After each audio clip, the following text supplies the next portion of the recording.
All right, you guys, today I want to talk to you about hormonal imbalances.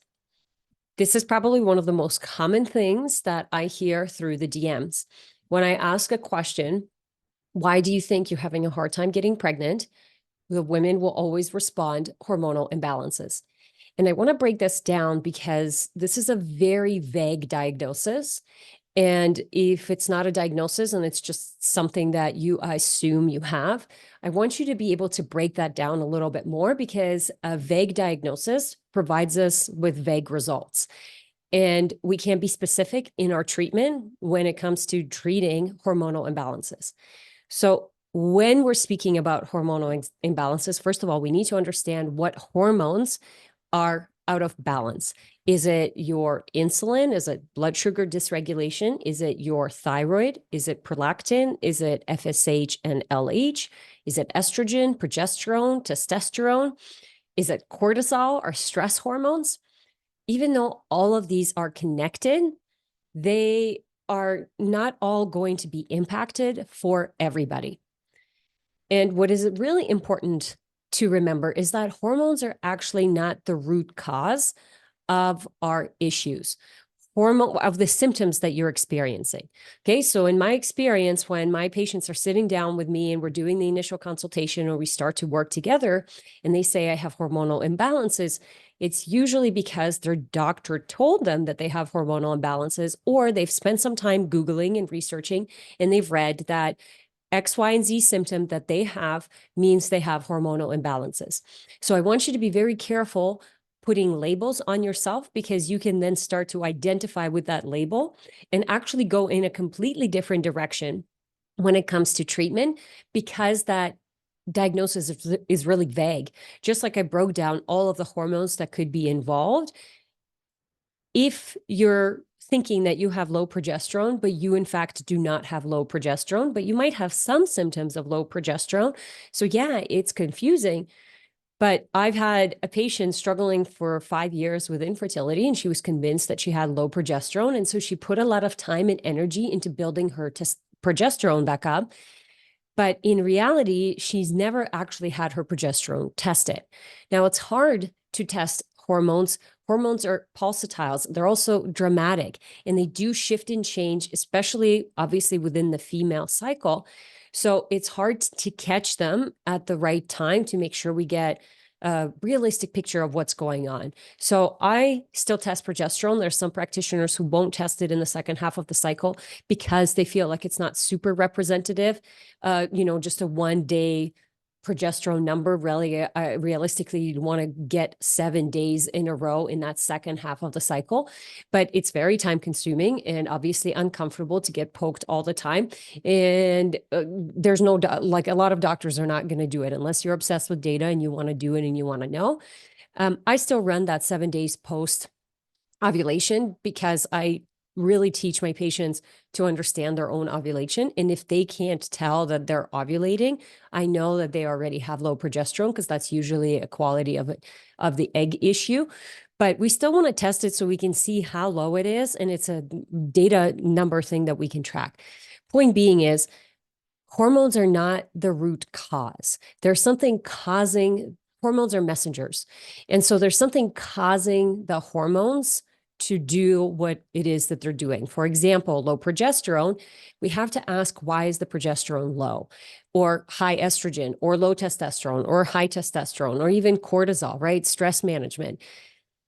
It's not just about managing stress. It's understanding, why does your body have an increased response to stress? Is it because we're not sleeping? Is there blood sugar dysregulation? Where's the blood sugar dysregulation coming from?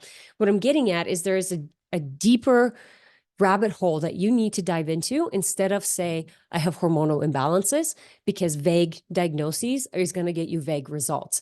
And the worst thing that you can do, in my opinion, is say that natural medicine doesn't work. And I guess my body is different and it just doesn't respond to the herbs, to the supplements, to the natural therapies like someone else's. And I just don't believe that's true. Usually when we're working on our health and we're putting a lot of time, energy, and money into it, but it's not improving, it actually tells me that you're working on the wrong thing, versus that natural medicine doesn't work. And a lot of the times it doesn't work because you're very much working on the wrong thing that the body's not going to respond to. So, for example, that I use for progesterone, the most common thing that you're going to see in the alternative world is, well, you need to increase your B vitamins, vitamin B6 more specifically. You need to increase vitamin C and, high quality fats, your HDL, because that's cholesterol, backbone of all your sex hormones. You should also start taking Chaste 3 or Vitex, which is more of a hormone that works on the brain and helps to support ovulation. And when the ovulation is strong, that corpus luteum in the second half of the cycle is the thing that's going to produce more progesterone. And so in theory, that's a nice idea that if I just take some Vitex and some vitamins and minerals, then I'm going to have my progesterone raised to its normal level. But it doesn't address the question at the very beginning, well, why am I low in those nutrients and why am I not ovulating very strongly? And this is where we have to get deep down into the root causes. There is multiple different root causes, but some of the ones that I'm finding in my practice is, for example, parasites. Parasite infections are really common now. And part of that, one of the reasons for that is because we have a very high environmental toxic load. So the parasites are there for a reason, actually. They help to soak up heavy metals and even mold and yeast. And so they thrive in that environment. And we have to treat the parasites first, but usually it's just the beginning of our treatment protocol. I've had patients who have treated parasites and they had their progesterone levels almost triple within a couple of months, because here's the other layer of connection for you guys is at the root cause, we're seeing a lot of infections, environmental toxins that are causing disruption in the physiology of how our cell functions. At the core of our cell is the mitochondria. The mitochondria is this little powerhouse of the cell that's really critical to cell function. It's not in every cell, but it's in very important cells, if you will. So we have a lot in muscle cells. We have a lot in the liver. We have an insane amount in our nervous system, in our brain, in our neurons. Of course, in the heart, because that's also a muscle. And then we have an insane amount in the reproductive system, both for females and males. The human oocyte has the most amount of mitochondria in the mitochondrial DNA than any other cell type. So we also see a correlation between a healthy egg and more mitochondria and a poor quality egg and less mitochondria. So the level of that mitochondria is going to change as the oocyte matures. And obviously the quality of that egg is dictated by how much mitochondria there is. And the mitochondria, one of the reasons that I love Cellcore so much, so Cellcore is a company that I have used since 2019, and they've really changed the way that I practice and I see my patient cases, and therefore, of course, the way that I provide results. I've had the opportunity to speak on the stage at ECO as well in their last conference in May, speaking about this same thing, where there's two roles of the mitochondria. It can either be a powerhouse or a battleship. So when it's in a powerhouse mode, this is when it's producing us energy. This is when it's making us sex hormones like testosterone, estrogen, progesterone. It also helps us with cortisol production, our stress hormone. It helps with hydration. There's many other components that we're basically learning about that the mitochondria does for us. So at the root cause of all fertility issues, I believe, is mitochondrial dysfunction.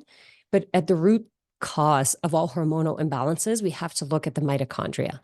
And so when the mitochondria is in the powerhouse mode, then we're doing good, right? We're producing sex hormones. We have good regulation of cortisol, inflammation, blood sugar, all that jazz.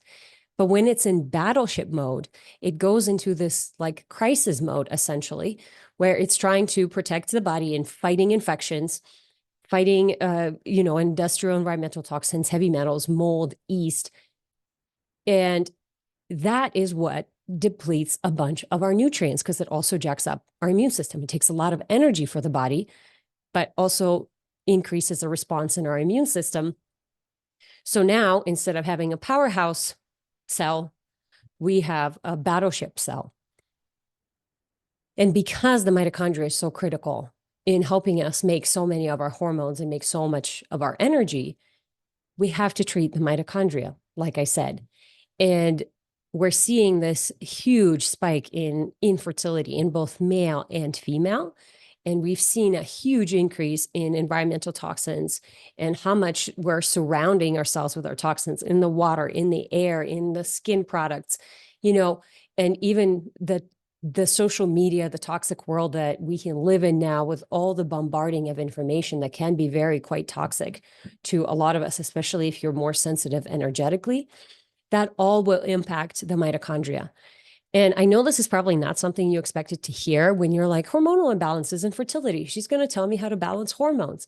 And I will, but I don't want you to fall for the trap of thinking that if I just take some Vitex, if I just take some calcium deglucarate or DIM or whatever you heard on another podcast or internet to just help balance my estrogen, then all of my problems will be solved.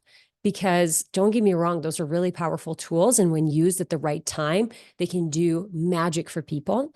But it has to be the right tool at the right time. It's just like advice. Good advice at the wrong time is bad advice.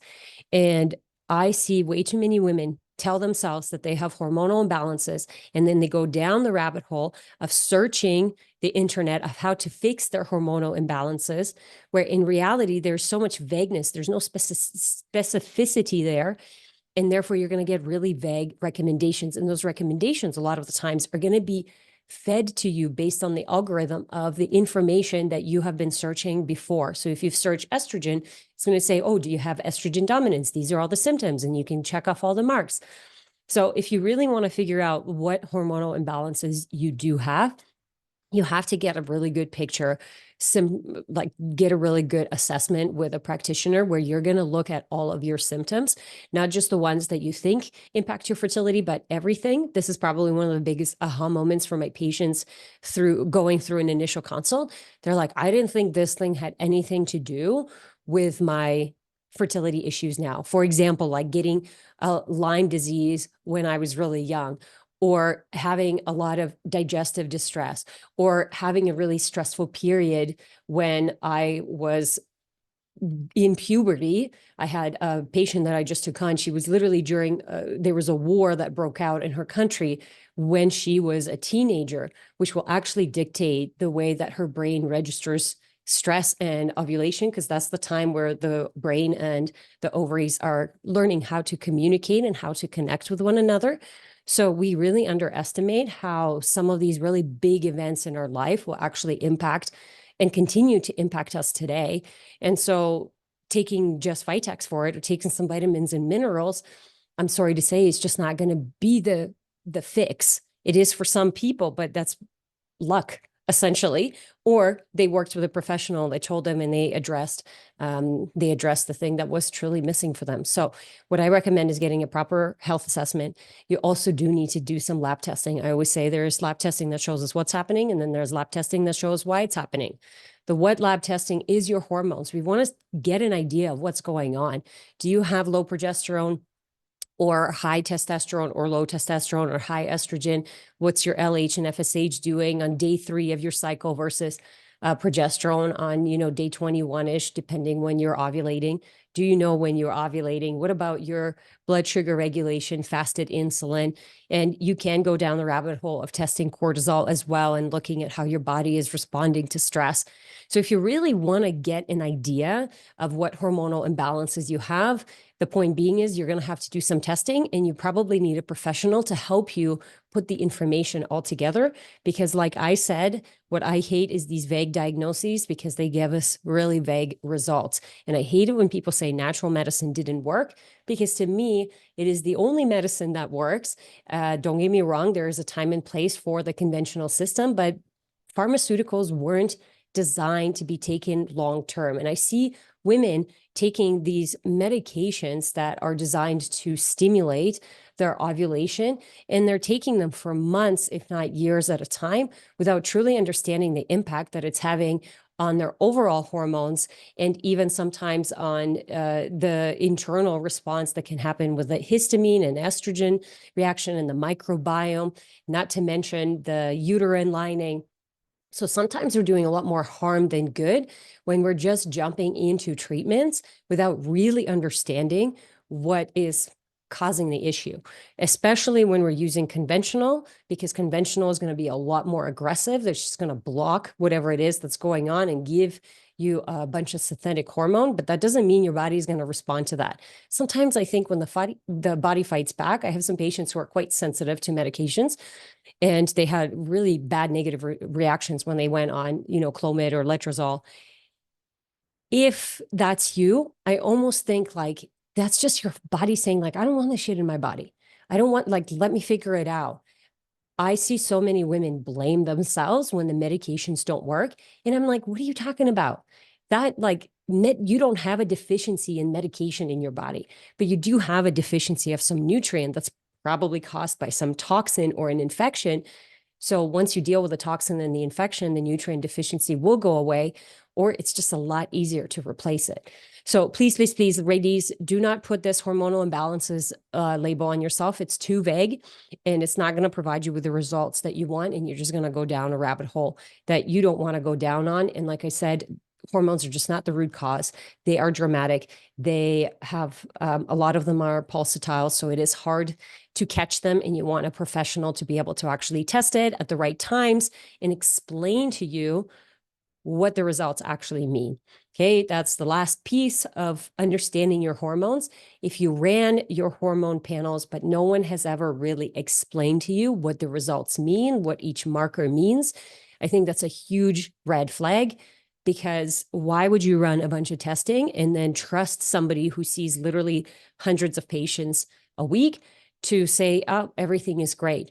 So on the conventional side, I see that all the time. This is one of the reasons why when I take people on for my initial consult, I get them to upload their previous lab results, and I take them through it, because obviously I go through it and I'm like, I wonder if they know that they have low testosterone. I wonder if they know that this information is completely missed.